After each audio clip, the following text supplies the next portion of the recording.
آقا نے ابدالوں کا ذکر کیا کہ ابدال کی طاقت کیا ہے، اور ابدالوں کا ذکر کرنے کے بعد یہ کتنی تعداد میں ہوتے ہیں، میرے آقا صلی اللہ علیہ وسلم نے آخر میں ارشاد فرمایا جانتے ہو یہ ابدال کون ہے؟ کہا کون ہے؟ کہا انہی کی وجہ سے اللہ زندگی بھی دیتا ہے، انہی کی وجہ سے اللہ موت دیتا ہے، انہی ابدالوں کی وجہ سے اللہ زندگی دیتا ہے، انہی ابدالوں کی وجہ سے اللہ موت دیتا ہے، انہی ابدالوں کی وجہ سے آسمان سے بارش کی برسات ہوتی ہے، انہی اللہ کے ولیوں، انہی فقیروں، انہی اولیاء کی وجہ سے اللہ فصلیں اگاتا ہے، فصلیں اگتی ہیں تو کن کے صدقے؟ اللہ کے ولیوں کے صدقے۔ کہاں مصیبتیں چلتی ہیں؟ انہی اللہ کے ولیوں کے صدقے۔ حدیث کے راوی کون ہیں؟ یاد رکھیے گا حضرت عبداللہ ابن مسعود رضی اللہ تعالیٰ عنہ اس حدیث کے راوی ہیں۔ میں جب بھی بات کرتا ہوں ہوائی باتیں نہیں کرتا، میں ریفرنس دیتا ہوں، قرآن سے ریفرنس دیتا ہوں، حضور کی حدیث سے ریفرنس دیتا ہوں، اور عبداللہ ابن مسعود رضی اللہ تعالیٰ عنہ کی وضاحت کی روشنی میں بات پیش کر رہا ہوں۔ لوگوں نے پوچھا ہے عبداللہ ابن مسعود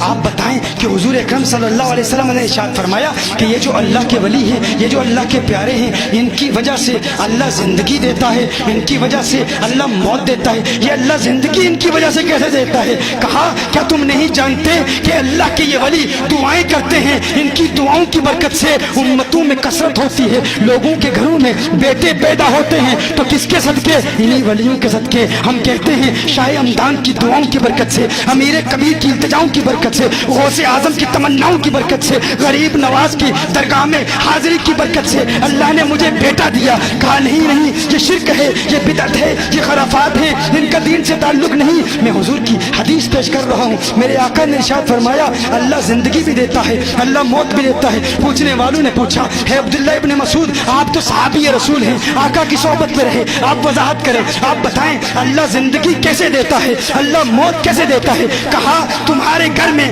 جو بیٹا پیدا ہوتا ہے ولیوں کے صدقے پیدا ہوتا ہے، جو بیٹی پیدا ہوتی ہے ولیوں کے صدقے پیدا ہوتی ہے۔ سوال کرنے والوں نے پوچھا ہے عبداللہ بن مسعود یہ بتائیے کہ اللہ کے ولیوں کی وجہ سے موت کیسے دیتا ہے؟ کہا کہ جب ظالموں کا ظلم اپنی انتہا تک پہنچ جاتا ہے، جب ظالموں کا ظلم اپنی انتہا تک پہنچتا ہے، ان کا ظلم اور ان کو سفاک لوگ جو جبر اور ظلم کرتے ہیں، ان کا ظلم جب اپنی انتہا تک پہنچتا ہے تو اللہ کے ولیوں کی وجہ سے، ان کی دعا کی وجہ سے اللہ ان ظالموں کو تباہ و برباد کر دیتا ہے، یوں اللہ ان ظالموں کو موت دیتا ہے۔ کہا اللہ جل وعلا ان ولیوں کی وجہ سے بارش کیسے برساتا ہے؟ کہا تم نہیں جانتے یہ بارش کی رمجم بھی ولیوں کا صدقہ ہے۔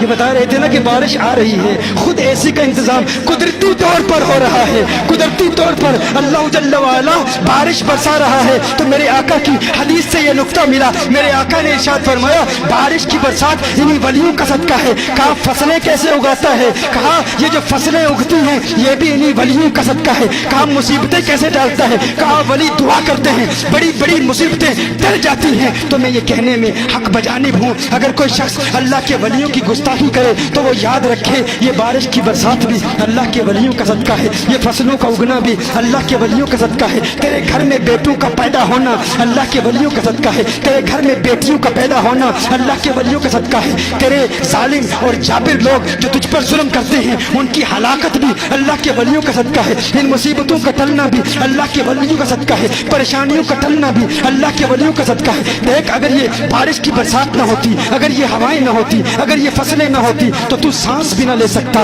پتا چلا تیری ہر سانس اللہ کے ولیوں کے احسان تیرے دبی ہوئی ہے، تیری ہر سانس اللہ کے ولیوں کی مقروض ہے، تا حیات تو اللہ کے ولیوں کا مقروض ہے۔ ارے اللہ کے ولیوں پر انگشت تنقید اٹھانے والے، اللہ کے ولیوں پر زبان تان دراز کرنے والے، عقل کے ناخن لو، ہوش کرو، سوچو کس کی بارگاہ میں گستاخی کر رہے ہو، کس کی توہین کر رہے ہو۔ تمہاری سانسیں بھی انہی کی مقروض ہیں، اگر وہ نہ ہوتے، اگر وہ دعائیں نہ کرتے تو تو سانس تک بھی نہیں لے سکتا۔ بلکہ میں یہ کہوں یا تو اللہ کے ولیوں سے دشمنی چھوڑ دو یا پھر سانس لینا چھوڑ دو، یا اللہ کے ولیوں سے دشمنی اور سانس بھی نہ لی، سانس لینا چھوڑ دیا تو کہاں جاؤ گے؟ قبر میں جاؤ گے۔ یہ قبر بھی انہی ولیوں کا صدقہ ہے، یہ قبر بھی تمہیں قبول نہیں کرے گی، قبر بھی قبول نہیں کرے گی۔ تو میں کیوں نہ کہوں یہ آسمان کی بارش انہی ولیوں کا صدقہ، تیری ایک ایک سانس انہی ولیوں کا صدقہ، تیری سانسوں کی آمد و رفت انہی ولیوں کا صدقہ، تیرے گھر میں بیٹوں کا پیدا ہونا ولیوں کا صدقہ، بیٹیوں کا پیدا ہونا ولیوں کا صدقہ، مصیبتوں کا ٹلنا ولیوں کا صدقہ، ظالموں کی ہلاکت